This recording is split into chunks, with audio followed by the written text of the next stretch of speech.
सत साहिब सतगुरुदेव की जय। बंदी छोड़ कबीर साहिब जी की जय। बंदी छोड़ गरीबदास जी महाराज जी की जय। स्वामी राम देवानंद जी गुरु महाराज जी की जय हो।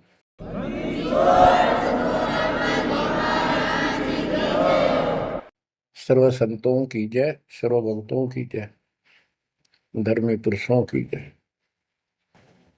श्री काशी धाम की जय, श्री सुडानी धाम की जय, श्री क्रोथा धाम की जय, श्री बरवाड़ा धाम की जय। सत साहिब गरीब नमो नमो सत पुरुष को नमस्कार गुरु के नहीं। सुर नर मुनिजन साधुआ संतों सर्वस नहीं। सतगुरु साहेब संत सब दंडो तुम प्रणाम। आगे पीछे मध्य हुए तिनको जा कुर्बान। नराकार निर्विषम काल जाल भय भंजन।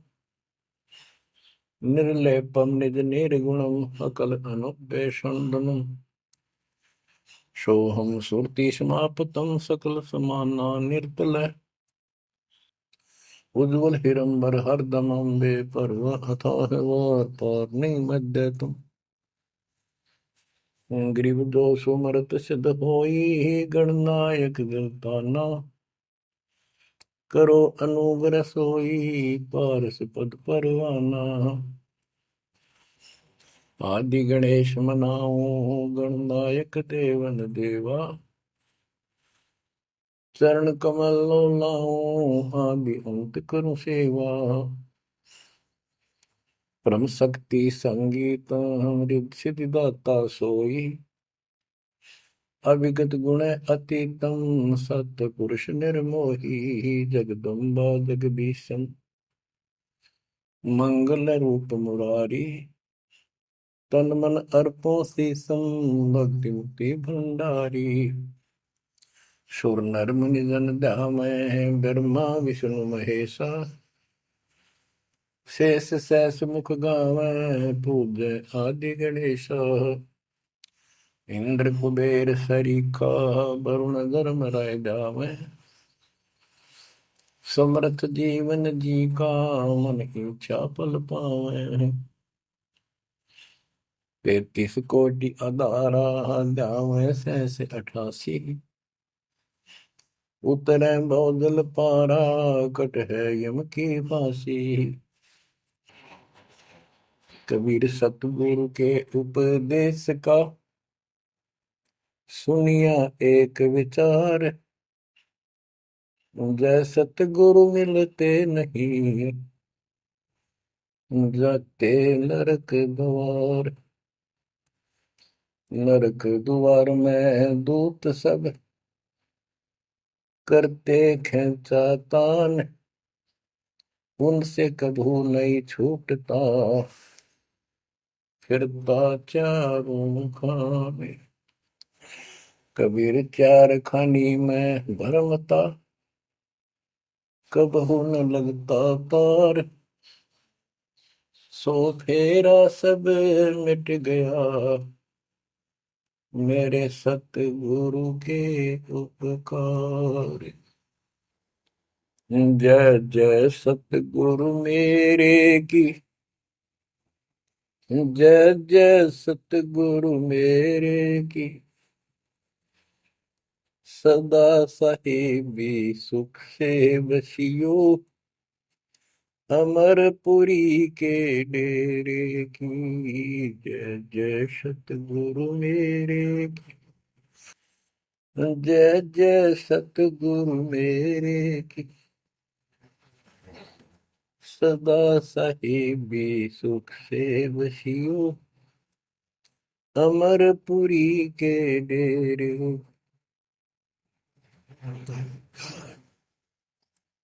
निर्विकार निर्भय कोई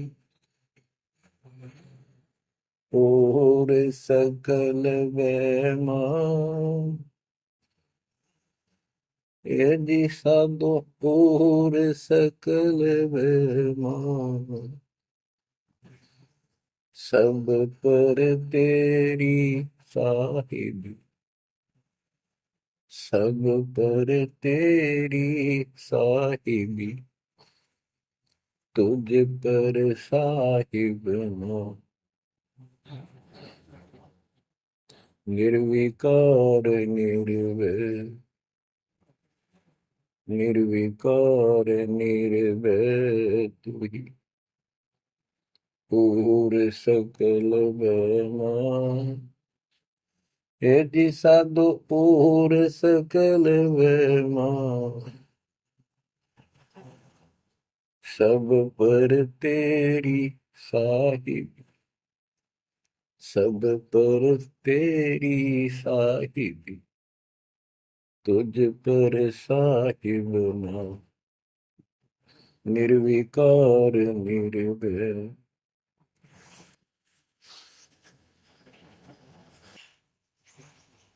परम पिता परमात्मा कबीर जी की प्यारी आत्माओं, परमेश्वर की असीम रजा से, अपने पिता की असीम कृपा से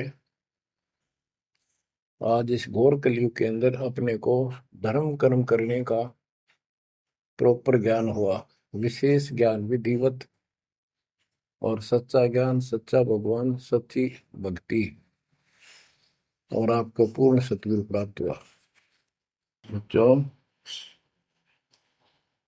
इस गंदे लोक में आकर हम परमात्मा को फिर भुला दिए, भूल गए, भुला दिया हमारे को, भूले नहीं। ये त्रिगुण में माया, रजगुण धर्मा से निकल रहा गुण, सतगुण विष्णु जी से, तमगुण शंकर जी से हमारे ऊपर इतना जबरदस्त प्रभाव रखता है कि हम सब भूल जाते हैं और इनसे प्रेरित होकर के सारे उल्टे काम करें। ब्रह्मा जी के गुण से या ठाठ बाट की इच्छा होती है, राजपाट की इच्छा होती है, और संतानों उत्पत्ति बाई फोर्स कराई जाती है, जीव के वश का नहीं होता।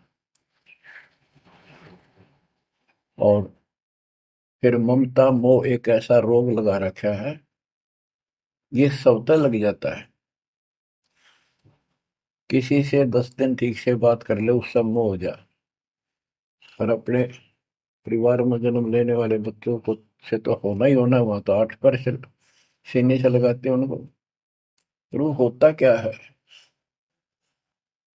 ये काल का आहार तैयार करवाया जाता है। गीता अध्याय 7 श्लोक 12 में कहा है कि अर्जुन, रजगुण तमगुण सतगुण, रजगुण ब्रह्मा, सतगुण विष्णु, तमगुण शिव जी, इन तीनों गुणों के द्वारा जो कुछ भी हो रहा है उसका निमित्त मैं हूं, मैं इनमें नहीं हूं, यानी मैं इनसे अलग हूं, ऊपर हूं। रजगुण ब्रह्मा से उत्पत्ति, सतगुण विष्णु से मोह ममता एक दूसरे में जकड़ देना, सतीथी बोल रहे हैं इसको, अब टिके रहे यहाँ पर, और तमगुण शंकर से संहार। ये है यहाँ का प्रोसीजर।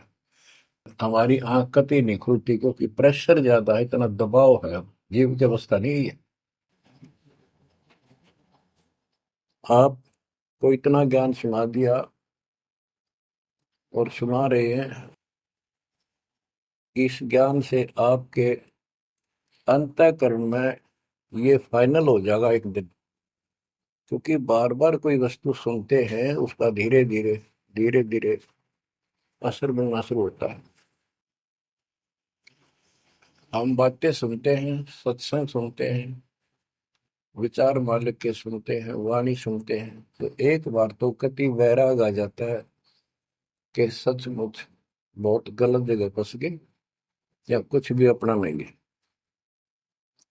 और उसके थोड़ी सी देर के बाद, क्योंकि मेरे को और काम भी करने होते हैं, ये व्यवस्था यहाँ की ऐसी है, तो फिर शाम तक कति भूल पड़ जाती है, बस मंत्र कभी कभी याद आ जाते हैं करने हैं, सुबह दोपहर शाम की वो नियमित सतुति भी याद रह जाती है।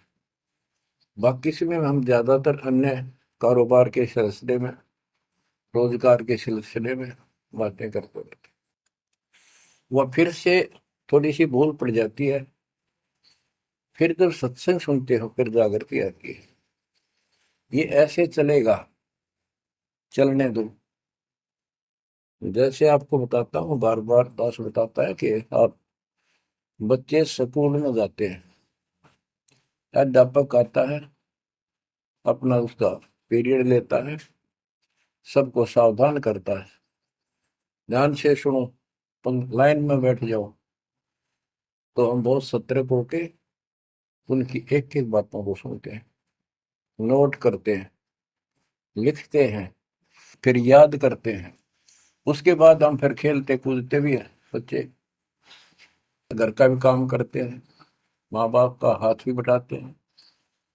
लेकिन जो स्कूल के अंदर जो बातें सुनी थी, जो ज्ञान सुना था, वो एक अलग कोने में, मन के हृदय के अलग कोने में डिपॉजिट होना शुरू हो जाता है। और उसके अतिरिक्त हम और भी काम सारे करते रहते हैं जो पहले भी कर रहे थे। एक दिन हम विद्वान बन जाते हैं, वो काम फिर भी कर रहे हैं। इस ज्ञान को रह रहकर सुनने से एक दिन आत्मा कति दृढ़ हो जाएगी कि इस संसार में एक दिन भी रहने का नहीं है, ये संसार एक दिन भी। और कभी भी फिर शरीर यहां से छूट जाए, जाने का टाइम आ जाए, नो प्रॉब्लम। हमारी आस्था सतलोक में जाने की होगी, क्योंकि हमने वहां जाने का टारगेट बना रखा है। पहले तुम्हारा कोई टारगेट नहीं था, हमारे पास जाएंगे कहाँ। उसमें कोई बच्चे में मोह हो जाता, परिवार में मोह रह जाता, यही कुत्ते बनकर जन्म ले लेते। कबीर साहब कहते, जहाँ आशा तहाँ बासा हुई, मन कर्म वचन सुमरियो सो। गीता अध्याय 7 श्लोक 6 में यही स्पष्ट किया है कि अर्जुन, अंत समय में जो जिस भी भाव में भावित रहता है, जिसके ऊपर जिसमें आस्था रहती है, वो उसी को प्राप्त होता है। जब तक हम भक्ति नहीं करते, इस ज्ञान से परिचित नहीं होते, तो हमारा संसारिक संसारिक यानी परिवार में, संपत्ति में, इसमें कभी हम जकड़े बैठे होते हैं। एक उदाहरण दिया करते थे गुरुदेव, एक बूढ़े की मृत्यु होती, किसान था, पशु रक्षा करते थे, मृत्यु होने लगी, उसकी जुबान बंद हो गई। आसपास परिवार के सदस्य आगे, वही पिताजी तो अंतिम टाइम आ गया, वो आगे। तो थोड़ी देर के बाद वो ऐसे संकेत करने लगा, ऐसे इशारा हाथ से। उन्होंने सोचा भाई पिताजी कुछ कहना चाह रहे है, हो सकता कोई धन दाब रखा और बताना भूल गया, वो अचानक मृत्यु होगी। एक डॉक्टर बुलाया, उसने पता था कि एक बार ये बुलवा देगा, 500 रुपये लेगा, ऐसा इंजेक्शन लगाता है। वो बुलाया गया, उसने इंजेक्शन ला दिया। पिताजी बता बता जल्दी क्या कहना चाहो थे।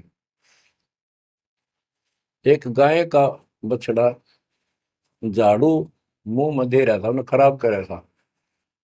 जो बोला, देख यो बछड़ा झाड़ू चाबे, तुम कित मर गए, नाश करोगे मेरे गाय पाछे, ये नुकसान कर दिया। 2.5 आने की झाड़ू 500 रुपये पड़ गई हुए। जहाँ साता बासा हुई, वहीं पर कुत्ता गधा पशु बढ़कर वहीं जन्म लेगा। तो हमारी ये वृत्ति यहाँ से हटेगी, इस ज्ञान से अंतिम समय आप यहाँ कुछ याद नहीं आओगा। इस ज्ञान में सुनते रहे और भक्ति करते रहे, मर्यादित रहे। ज्ञान के साथ साथ यह भक्ति आपको सहारा देगी अंतिम समय में, मन को उधर धकाने के लिए। वैसे नहीं धकता है, बहुत ताकतवर है, ब्रह्मा विष्णु महेश मन का आधार मान रहे। ये ज्ञान और इस भक्ति की शक्ति इस आत्मा को न धका देगी ऊपर। अंत समय में सेकंडों के अंदर सतलोक बैठे पाएंगे। इस पर लगे रहना, इस मार्ग से जैसे दास आपको बताता जाएगा। अमर करूं सतलोक पठाऊं, ताकत बंदी छोड़ कर।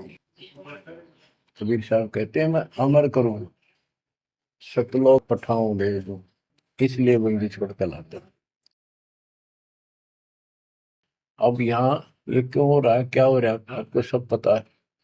पहले तो नहीं था, पर अब पता लग गया आपको, बिल्कुल सही पता लग गया।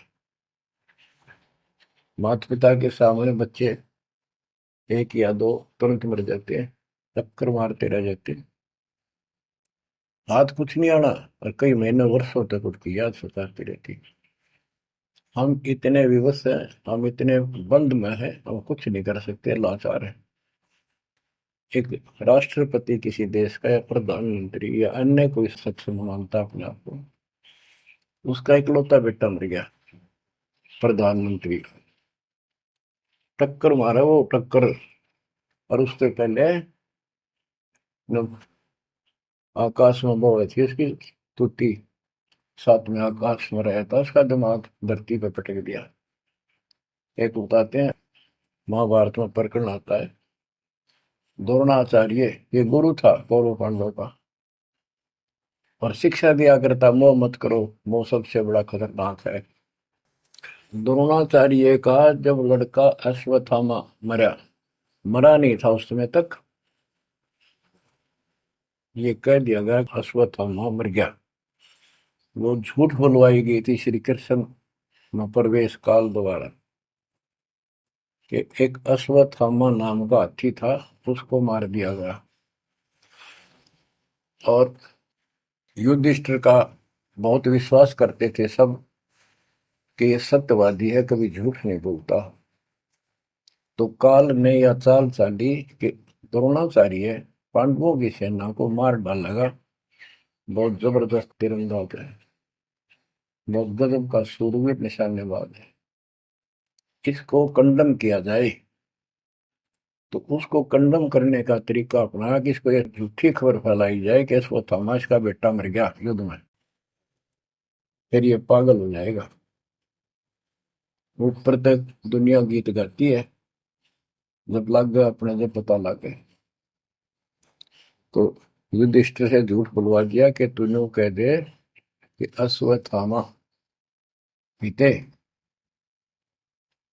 अश्वत्थामा मर गया, तेरी झूठ भी ना होगी, हाथी मर गया ना, ये हो जाएगा। तो पहले तो युधिष्ठिर माना नहीं, फिर ये कहा कि हाथी मार दिया है, तो झूठ थोड़ी है। झूठ तो थी है, जो थोड़ा, पहले हम छोटे से थे तो यूं कहते, अरे झूठ बोली तो ना पाप लगेगा, बोला ना, उंगली पर उंगली चढ़ा के बोली थी, ये कौन पाप लगे।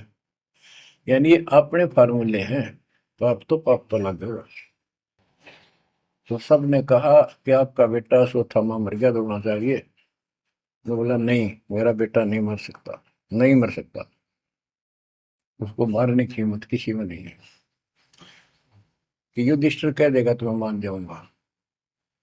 तब युधिष्ठिर ने कहा, अश्वत्थामा थे नर व कुंजर, नर तो जोर तो बोल दिया, व कुंजर, भाई हाथी आदमी या हाथी, ये नहीं कह सकता, वो मन मन में बोल दिया।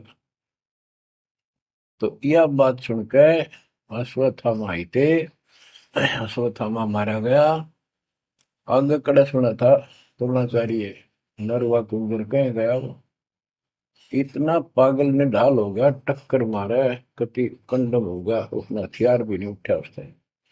और पांडवों ने वो गढ़ जीत लिया उस साइड का जहां वो मोर्चा डटे खड़ा था। तो बच्चों, ये मोह इतना जबरदस्त है, जीव के बस का नहीं है। और बनता कुछ नहीं, बचाओ कुछ नहीं। तो इसका बचाओ अब है तो ज्ञान हो। ये ज्ञान जो दास बता रहा है, ये आपके हृदय में जच जा कति, ये कुछ भी अपना नहीं है। 100 की 100 साची है, पर मन मानने तैयार नहीं, आत्मा को दबाए रखा है। ये सब काल आहार हमसे पैदा कराया जाता, जैसे कसाई बकरे पालता है। कसाई बकरे पालता है, उनके लिए चरागाह बनाता है, सुंदर तालाब बनाता है पानी पीने के लिए, उनके लिए छाया, गर्मी, सर्दी, ओलों से बचने के लिए शेड डालता है। पहले झोंपड़ी डाला करती थी, तो उस घास फूस के और लकड़ी, अब तीनों का शेड बनाते, पंखे लगा दिए जाते। और ये समझो कि जैसे कसाई ने 3 पाली रखे हैं नौकर। एक बकरे मोल लाके वहां छोड़ता है, दूसरा उनकी पालन पोषण करता है, और तीसरा उनमें से निकाल के और अपने कटवा देता, बेच देते हैं, कसाई को सौंप देता है। ये प्रोसीजर है यहाँ पर। जैसे कसाई कभी कभी आता रहता है, बकरों को देखता है, संभालता है, तो उनके कमर पे हाथ मारता, शरीर पे, और वो उसको अपना एक बहुत हमदर्द मित्र मानते हैं, मालिक मानते हैं। देखो हमारे को कितनी सुविधा दे रखी है, पानी क्या, घास क्या, गर्मी सर्दी से बचने का। वो देखता तो हाथ मार के ऐसे है कि ये कितनी कीमत का हो गया, कितना मांस है इसमें।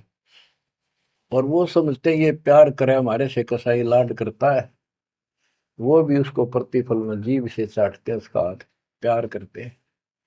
और कई कई तो उसके ऊपर पैर फैला कर उसको प्यार देना चाहते, सीने से लगाना चाहते हैं बकरे। ऐसा पशु भी प्यार देते हैं, उसको अपना मान। वो देख रहा है इसमें मांस कितना है, और नौकरों को बता देता इनको निकाल लो। उसका कोई रहम नहीं है, कितना लाड करो, कितने उसके गुण गा। उसने उद्देश्य यही है, उसका मतलब यही था, उनको पालने का। कबीर साहब कहते खाई खुराक का पैन पोशाक का यम का बकरा पलता है। या बढ़िया बढ़िया माल खा के और सुंदर सुंदर कपड़े, ड्रेस, कटपट फैंसी के कपड़े, ये पहनेंगे वो पहनेंगे। कहते खाई खुराक का पैन पोशाक का यम का बकरा पड़ता है। काल के बकरे पड़न लग रहे हो तुम। इन बातों को बच्चों अच्छी तरह हृदय में बैठा लो, एक कोने में। संसार में रहेंगे, रहना पड़ेगा, लेकिन परमात्मा की शरण में रहेंगे, मर्यादित रहेंगे। काल का कोई अटैक आप पर नहीं होगा, ना आपके परिवार पर होगा, ना किसी धन संपत्ति व्यवसाय पर होगा। ये सत्कर मान लेना। हम मर्यादा को हल्के में ले लेते हैं, और ये हमारे विनाश का कारण होता है। गलती हम करते हैं, कोई काल का ऐसा अटैक आने का समय हो गया और वो नुकसान हो गया, तो भक्ति और छोड़ देते हैं, हो गया सर्वनाश। भक्ति छोड़ दी, भगवान की शरण छोड़ दी, फिर और कहाँ ठिकाना रह गया। कटी पतंग हो गई। कटी पतंग का कोई अस्तित्व नहीं रहता, कुछ देर उड़ जरूर सकती है, अंत में पता नहीं कि कर का पेड़, बबूल के पेड़ में उलझ कर फड़फड़ कर कपाटती है। ऐसे फंसे रह जाओगे तुम इस काल के जाल में, कांटेदार झाड़ियों में, इस गंदे लोग। तो बच्चों इस बात का सख्त ध्यान रखो, यदि आपने यहाँ से निकलना है, मर्यादा ना टूटे। और मर्यादा ये पता नहीं कितने प्रकार से टूट जाती है। जैसे हमने किसी को सेवा दे दी, भाई क्या सेवा कर लो, शुक्रिया दाता का, मजदूरी मिली, खुशी हुई, फिर कह दिया ये त्याग दे, छोड़ दी, दूसरे को दे दी। बता फिर दुख क्यों मानना। फिर दुख मानते, मैं ये समझा, इतना ज्ञान होकर भी तुम ऐसी बातें करते हो, तो शुक्र मनाओ। और 100 बार हाथ जोड़ के, भाई बहुत अच्छा, गुरुदेव का आदेश है कि भाई सेवा कर लेगा, मुझे भी और सेवा दे दियो कोई, मेरी नीयत से सेवा करने की। अन्ना मिला तो अपना सबर करे, भक्ति करे, सत्संग में जाओ। 100 सेवा है आश्रम में करने वाले को, बहुत सी सेवा होती है। तो एक बात का बंद कर नहीं बैठना चाहिए। ये प्रार्थना आती है, मेरे को कोऑर्डिनेटर की सेवा फेर दियो, ये भी कमजोरी है। जैसे एक डॉक्टर के पास बूढ़ा आदमी गया, कमजोर सा, वृद्धावस्था में अस्थि पिंजर बने जा शरीर का, जाके बता डॉक्टर जी मैं खड़ा होता हूँ तो चक्कर आते हैं, क्या कारण है? डॉक्टर बोला कमजोरी है, वीकनेस ऑफ बॉडी। बोला पिंडी दुख है, पिंडी, पैरों की। डॉक्टर बोला कमजोरी है। फिर वो व्रत बोला जी, मेरे सारे शरीर में भड़कुआ रहती है, यानी सारे शरीर में दर्द सा बना रहता है, चबक चबक नाड़ी करती है। डॉक्टर बोला कमजोरी है। वो वृद्ध गुस्सा होकर बोला डॉक्टर ने, तो डॉक्टर है गम चक्कर है, एक का बात जाना है कि कमजोरी है, कमजोरी है, और भी तुम्हें पता होगा। डॉक्टर बोला ये भी कमजोरी है, this is also due to weakness. ये क्रोध भी कमजोर आदमी ने घनाया कर, यह भी कमजोरी है। तो बच्चों यह सारी ये कमजोरी है जो मर्यादा से नारी हटकर करोगे, चाहे कुछ भी कर लियो। मर्यादा को हल्के में ना लो। जैसे हमने इतने सारे नियम बना दिए, भक्ति करनी है तो इनका पालन करना पड़ेगा, नहीं तो फिर गधे बनकर कुमार के नियम में चलना पड़ेगा। एक कदम भी अपनी मर्जी से नहीं जा सकते, बैल बनकर नाथ डल जाएगी, खच्चर बनकर बग्गी में दौड़े जाओगे, रेडी में, फिर चलेगी क्या आपकी मर्जी। असंग जन्म तन मृत्या हो गए, जीवित क्यों ना रे। दवा दस दर मद मैल मठ बोरे, बोर ना दे धरे रे। तो बच्चों जीवित मर लो, इन बातों को छाती में धर लो, हृदय में बैठा लो, कति मस्तिष्क में। ये संसार आपका नहीं है, ये परिवार आपका नहीं, ये संपत्ति या कार कोठी तेरी नहीं, गरीब काया तेरी है नहीं, ये माया कहां से हो। चरण कमल में ध्यान रख, इन दोनों को खो, इनको भूल जा, अपने गुरु जी के चरणों में ध्यान रख, उनके बताए दिशा निर्देश के आदेश से आधार से अपना जीवन निर्वाह कर। बच्चों आंख खोल लो, बार बार ये बातें बताई जाती हैं। जब ऊक चुक हो जाएगी फिर तो रोना शेष रहेगा, नथिंग एल्स। इस मार्ग में अहंकार इंसान को मारता है। किस चीज में अहंकार करो, माया होगी तो अहंकार होगा, कोई पोस्ट पद ठीक सी होगी तो अहंकार होगा, शरीर स्वस्थ है, थोड़ी सी जान, अहंकार हो गया, एक परिवार में पांच चार लाठी ठाणिये हो गए तो अहंकार हो गया, और अपने बॉडी की ताकत का अहंकार। और भी सैकड़ों कारण है जो इंसान के मन में दोष पैदा हो जाता है। तो ये इंसान का सबसे बड़ा खतरनाक शत्रु है। परमात्मा को अहंकार पसंद नहीं, और छोटी मोटी गलती को माफ कर सकता है। रावण था जिसे अहंकार नहीं छूटा, 10 मस्तक सर भी काट दिए, 10 बार काट दिए तो वापस दे दिए, ले भाई। ये सारा कुछ खेल कबीर साहब का किया, सारा कुछ। ये आत्मा परमात्मा की है, चाहे आज राक्षस है, चाहे कोई कसाई है, चाहे देवता है, चाहे ब्रह्मा विष्णु महेश है, चाहे कीड़ी आती छोटे जीव है, कोई स्त्री पुरुष है, बालक बच्चे, जीव जंतु सब उसके हैं। काल चाहता भक्ति से खत्म हो जा, ये भक्ति में इनकी आस्था खत्म हो, मालिक चाहता है इनकी भक्ति में आस्था खत्म ना हो, फिर तो कति गए काम क्या है। जो भी जैसी साधना मालिक के नाम पर बैठ कर कहीं कर रहा है, उसके पिछले संस्कार से, उस भक्ति से जो उसको मिलना है, उसके साथ साथ परमात्मा उसको सहारा देते हैं। जैसे रावण ने सिर काट दिया शिव जी के निमित्त, तो भगवान के नाम काटा उसने, वो भगवान की खोज में निकला था। साधना गुरु गलत मिलने से उसको मार्ग गलत मिल गया, पिछले जन्म के संस्कारी ही इतने सेक्रीफाइस कर सकते, इतनी कुर्बानी कर सकते, वैसे नहीं हुआ करते। तो पिछले जन्मों में वो भगवान का भगत रहा है, फिर इतना बिगड़ गया कि राक्षस बन गया। तो उस मालिक ने उसको 10 शीश वापस दिए, लेकिन बकवाद करी तो अंत बुरा हुआ। उसके कर्म मद सिद्धि सिद्धि की, उनसे धन दे दिया, वो धन भी यही छोड़ गया। गिरफ्त सर्व सोने की लंका होती, रावण शरण दी रावण, एक पलक में राज विराजी जम के पड़े दी। मन तो सुख के सागर बसरे, और न ऐसा यसरे। क्या मांगो कुछ थिर न राही, देखत नैन चला जग जाई। 1 लाख पूत 1.25 लाख नाती, उस रावण का आज दीवान बाती।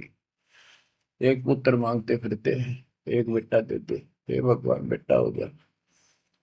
बेटियों की तो हम गिनती नहीं करते। बेटा चाहिए, बेटा। वो किस लिए उगलछमी पैदा कर रखी थी कि बेटा ना हो, यहाँ तक गति नहीं होगी माँ बाप की, क्योंकि अंत समय में जेठा बेटा, बड़ा पुत्र, माँ बाप का अंतिम संस्कार कराए, यानी उसने फूका, फिर उसकी अस्थि डाल करावे, फिर उसकी क्रियाक्रम करावे, तो उसकी गति हो। और जिसका बेटा नहीं, उसकी गति नहीं हो सकती। उसको तो संतान वाला मानते भी को नहीं, मना नहीं करते थे। अब तो ये चांदना होगा, रोशनी होगी, बेटा बेटी है।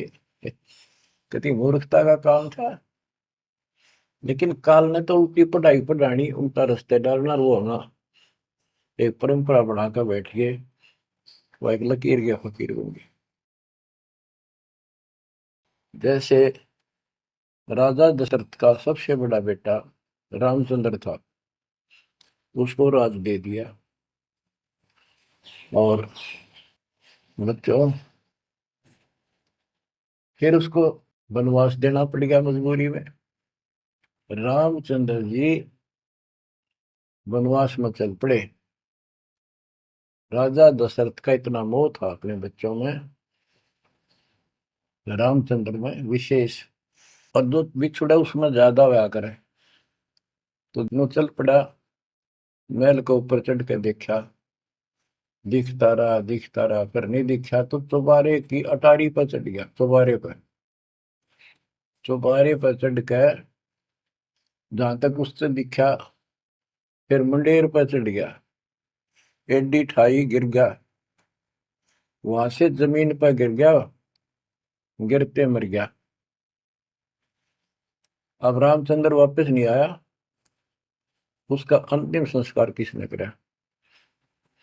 वो पूछने वाला वे मंदबुद्धियों ने, जो दुनिया को भ्रमित क्या करते थे, किसी की अकल वहां नहीं गई वहां तक। जेठा बेटा था ही नहीं, फिर उसके अंतिम संस्कार किसने करे? दूसरा न करे होंगे। तो ये बात कहने की है, तो इसका मतलब उसकी गति हुई नहीं। बेटा होते हुए भी अंतिम संस्कार नहीं कर सका। तो इन बातों ने छोड़कर सतगुरु कबीर साहब द्वारा जो ज्ञान दिया है, इस पे दृढ़ हो जाओ। देखो, हमारी सारी बात उल्टी है। भक्ति मार्ग में बेटा है, बेटी है, अच्छी बात है। परमात्मा के चरणों में लग गए दोनों, तो हम तो बरी से हो गए, क्यों? भगवान आप पर खड़ा हो गया। और बेटा भक्ति नहीं करता, बेटी करती है, तो एक कौडी का नहीं हो बेटा, किसी काम का। कबीर साहब कहते हैं, राम रटत कन्या बलि, साकर फलाना पूत, छेरी के गलगल थना। छेरी के गलगल थना, जिसमें दूध न बूत। बकरी के गल में एक खाल लटका रहा, थन के साथ, व्रत की खाल। कहते वो बेटा था, गल का ऐसे वजन है सिर पर, बेमतलब का व्रत का दिखावा दिखावा है। और वह बेटी अच्छी, राम रटत कन्या बली, सकट बलाना पूत। तो बच्चों, ये दातम मार्ग है। इसमें सारी बातें पहले से विपरीत हैं। देखो, बेटा ना होगा, बेटी बेटी होगी, तो यहाँ सृष्टि नहीं चलेगी। और बेटी बेटी होगी, बेटा नहीं हुआ, तो भी दिक्कत संसार की सृष्टि में आ सकती है। बाकी भगत का कोई फर्क नहीं पड़ेगा। इन बातों को जो दास कहता है, इनको एक सामान्य बातें ना समझना, निष्कर्ष है इस जीवन का। जिसका बेटी नहीं है, तो उसको ये तड़प रह जाती है बेटा होता। या भूल के भी ना करना। इन बेटे वाले ने देख लो कितने सुखी, टाइम पर रोटी नहीं, चाह नहीं भी तरसे बैठे बैठे। वो सोचे बड़ा दे देगा, छोटा सोचे बड़ा आप दे देगा, बड़ा सोचे छोटा कह देगा। बड़े बेटे आंखें में आंसू बूढ़ा में। और बेटी आखिरी सांस तक प्यार देती है अपने माँ बाप को। एक आदि ने कमी बात कह नहीं सकते, वो किस्से के बिना होती हो तो आत्माएं नष्ट होती है। आखिरी सांस तक यहाँ भी हमने देखा, जैसे लड़की रोटी खा रही है और लड़का वैसे बैठा था। माँ ने कहा बेटा वो सामान ला उठा कर, मैं रोटी तैयार बनाऊं भोजन। बेटा बेटा ना लाऊं, यूं कौन खोया लावे। बेटी तो कया भी कोई ना, रोटी खाती खाती छोड़ के आन की थी, एक 10 साल का की होगी, लड़का 12-13 साल का। उठ कर रोटी छोड़ के हाथ धोकर और सामान लाकर माँ को दे दिया। लेकिन फिर भी बेटे में मोह ज्यादा और बेटी में नहीं। इसका कारण यह था कि हमने बेटी को बाहर बना लिया इस गलत रीति रिवाज। बेटी तो 15-16-20 साल की मेहमान होती है आपकी। ये तो परमात्मा की बेटी 2 गुना का सुधार करती है। आगे जाके घर बसावे, उस परिवार को भी सुधारे और माँ बाप के अंदर मोह न्यारा रहे। तो भाव ये है कहने का, अगर बेटा नहीं है ना और भगत है, उसके सब भगवान धरती पर नहीं। प्रथम तो वो है जिसका कति संतान नहीं, वो भगवान। दूसरा वो है जिसका बेटी बेटा ना हो, बेटियां की करके शादी वृद्धावस्था में अपना लेकर माड़ा जाता है। और बेटी वहां बैठी भी माँ बाप की चिंता करेंगी और कोई ना कोई सुविधा उनको देती रहेगी। और बेटा छाती पर रह के भी खून फूक के जाएंगे, कति साफ दिखाई दे है, इसमें कोई मानो तो ना मानो। लेकिन बेटे भी हैं, ठीक है, और उनमें वो भी भक्ति करो, आप भी करो, कुछ दिन में उनको समझ आ जाएगी। पुत्र वधु भी भगवान से डरने वाली हो जाएंगी, माँ बाप का ध्यान रखें, वैसे कोई विकल्प नहीं इसका। लेकिन इस दुख को हम अच्छा मानते हैं पुत्र ना होने से। हम तो काल ने गधे बना रखे हैं। जितना कष्ट हमें रहे और वजन लग जा रहा है तो हम सीधे चाला और कम हो जाता मानने को नहीं। हमारा तो जैसे एक माई का पुत्र मर गया 15-16 साल का, और भगत थी, टक्कर मारी, रोना पड़े है कि बस की बात है, पाला पोसा ले जाता का। फिर उसने थोड़ा सब्र हुआ जैसे। उस दूसरे जो एक और बिना भगत थे उनके पड़ोस में, जो उनके लड़के की शादी होगी और वह पत्नी थी बदचलन, उनको समझाने की चेष्टा करी कि तू ऐसा ना कर।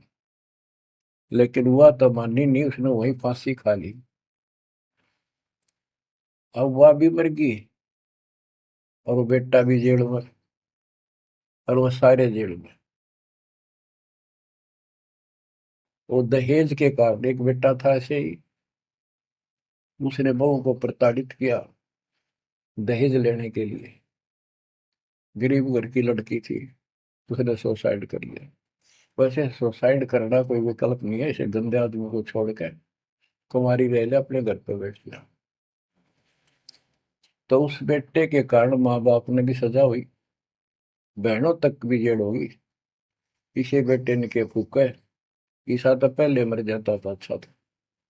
लेकिन हम इस बात को मानने को तैयार नहीं है, ना मानने के जब क्या कर लोगे, काल तक आ गया, मारे जाओ टक्कर। तो कहने का भाव ये है कि इन विचारों से अपने मन को सेट रखो, परमात्मा जो करता है वो सही करता है। जैसे आपको बताते रहते हैं, एक बार हजरत मूसा जी, यहूदी धर्म के प्रवर्तक में, से किसी ने पूछा सत्संगी ने कि आज के दिन सबसे बड़ा इल्म वाला यानी ज्ञानी कौन है। उसने अपने आप को बताया, तो उसका अल्लाह बोला, जिसको खुदा मानते हैं, जिसने कुरान का ज्ञान दिया, बाइबल का दिया। कि मूसा तने ये बात बहुत गलत की, मुझे अच्छा नहीं लगा, तुमने अपने आप को कैसे कह दिया मैं सबसे विद्वान हूँ।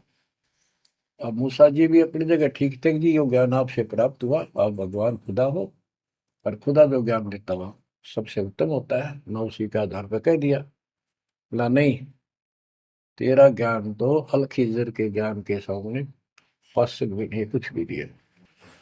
तो अलखिजर के पास मूसा जी पहुंच गए। अलखिजर जी ने कहा, कबीर साहब थे वो, कि मेरी तो बातों को माननेगा नहीं, विश्वास नहीं करेगा, जो मैं को बातें माननी पड़ेगी, कोई ऑब्जेक्शन नहीं होना चाहिए, और बोल लेगा नहीं, सुन देखता देखता रही।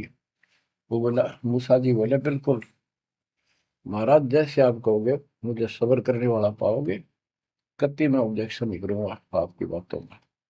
अगर तू खरा उतरा तो ज्ञान बताऊंगा, ना बताऊंगा नहीं।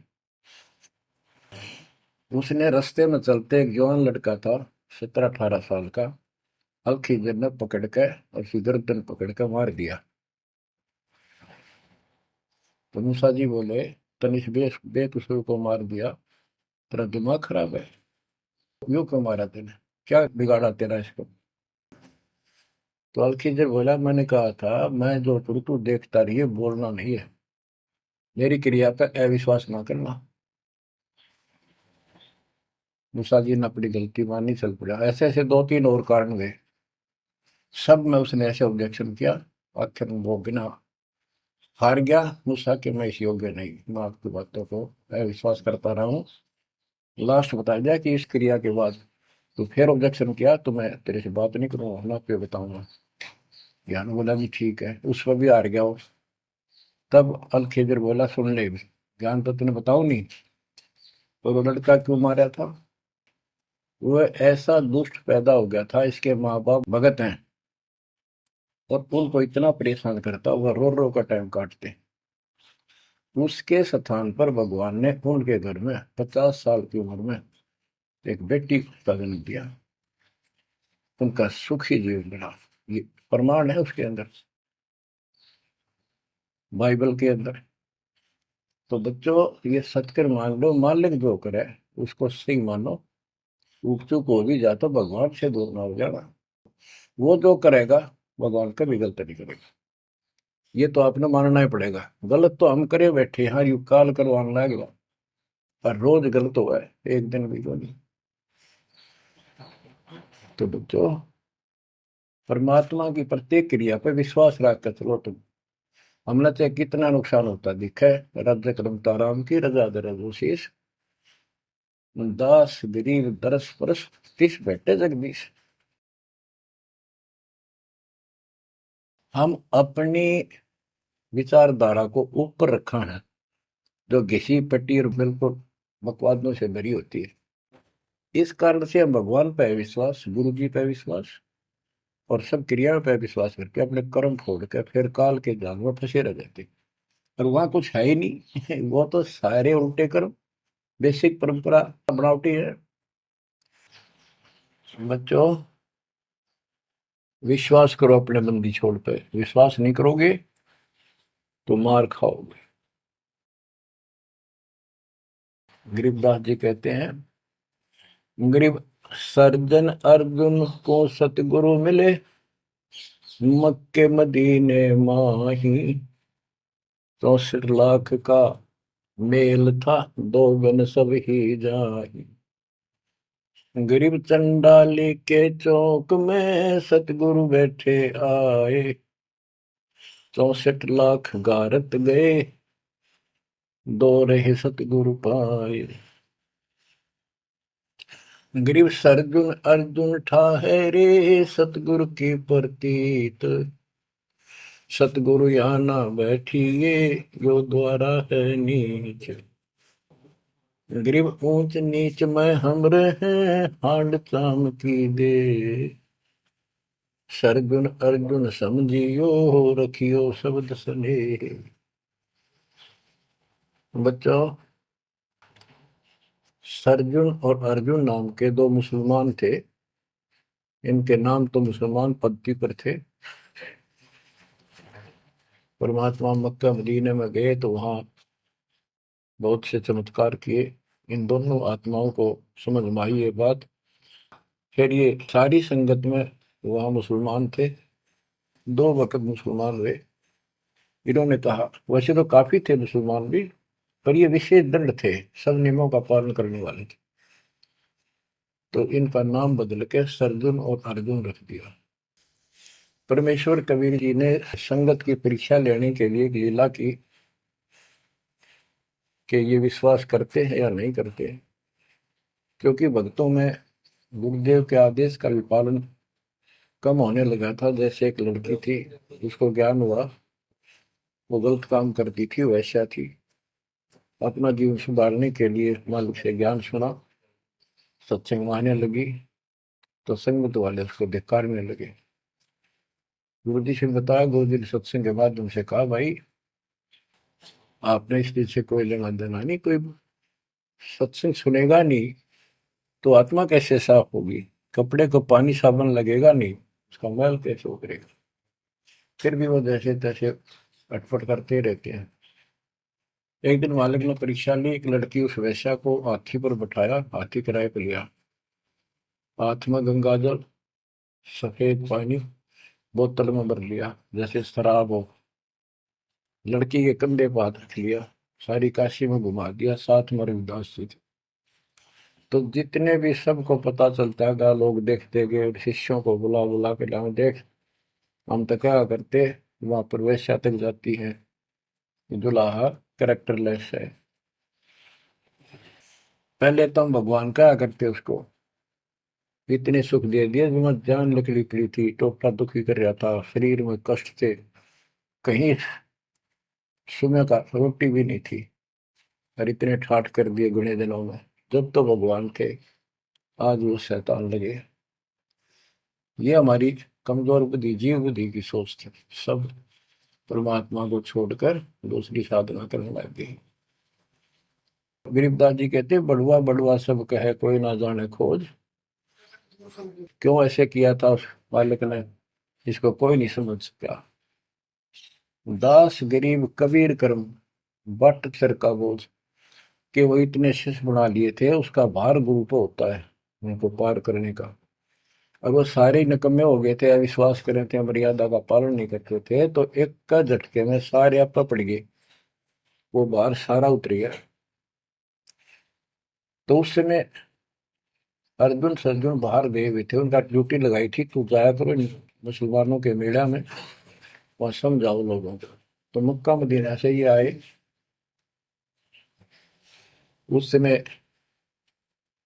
सारी लीला हो चुकी थी, और कबीर साहब उनकी परीक्षा के लिए उस दिन भी उस लड़की के घर जा बैठे, वैश्या के आंगन में।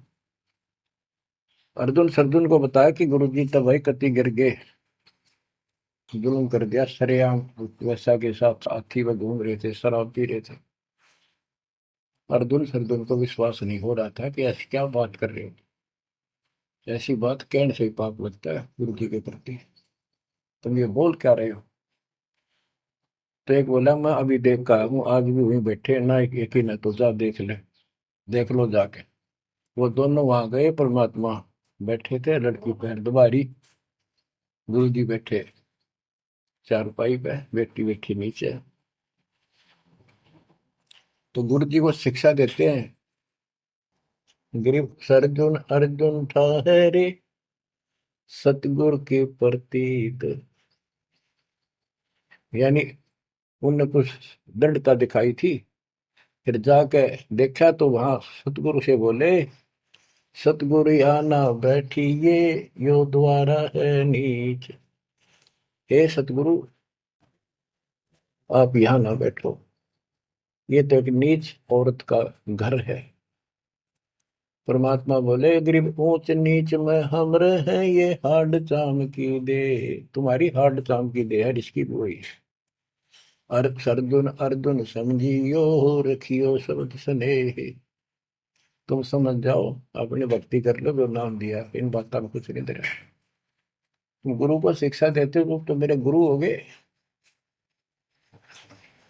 ऊंच नीच में हम रहे, ये हाड चाम की दे, सरजुन अर्जुन समझियो, रखियो शब्द स्नेह।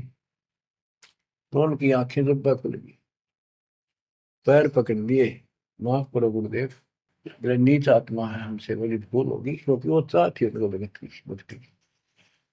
फिर परमात्मा ने कहा, बेटा कितनी बात बना लो एक दिन, मेरे प्रति वो भाव थारा हो नहीं सकता, तुम्हारे मन में मैल आ चुका है, और ईब मेरे इस शरीर से, गुरु रूप से तुम पार नहीं हो सकते। फिर रोए बुरी तरह जी, फिर उद्धार कैसे होगा? फिर बता कि दिल्ली से 10 मील दूर पश्चिम की ओर किसी गांव में हम फिर आएंगे, हमारा एक भक्त आएगा, उसको दीक्षा देंगे, दीक्षा उससे लेकर तुम कल्याण को प्राप्त होगे।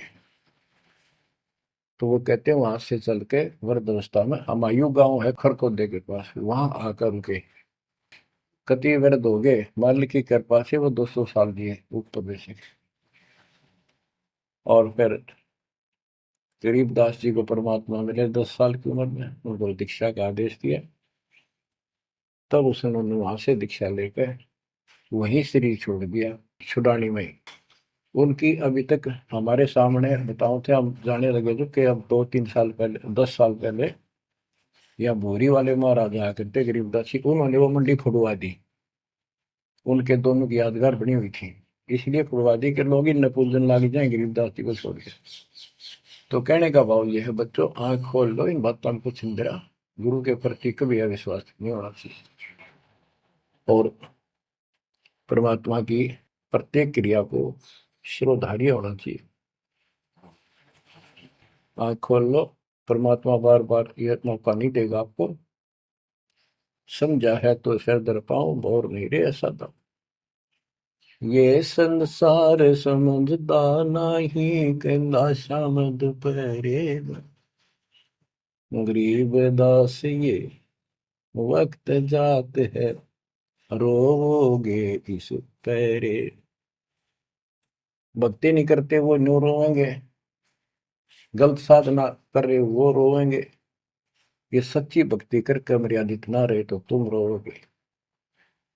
कभी सीधे हो जाओ, समर्पित हो जाओ, मालिक के चरणों में सदा ध्यान रखो, बुराइयों से बचो, सेवा सुमन दान करो, मर्यादा का निर्वाह करो, मालिक आपको मोक्ष दे। सत्साई।